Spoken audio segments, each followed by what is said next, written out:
in regard of Deoband Madrasa and system of education. Our today's topic is what was the political career of Deoband, and also bring to light before you people the extra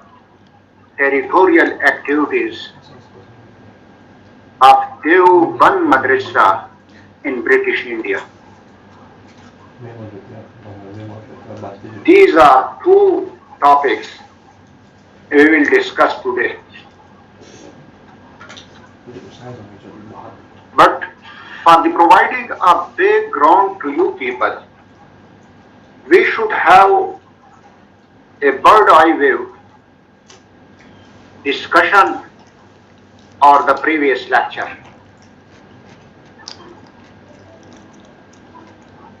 Actually, you know that after the War of Independence of 1857, the British government had solely responsible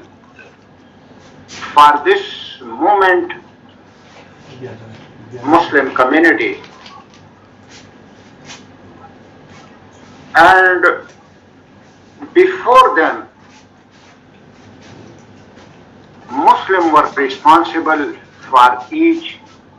and every aspect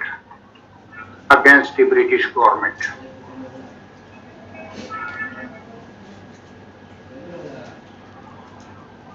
And the declination in economic field, political, social, and too much other sensitive field, they were targeted by the British government. But the most sensitive things came before the Muslim community, and it was the ideological onslaught, ideological invasion, religious onslaught on the Muslim community.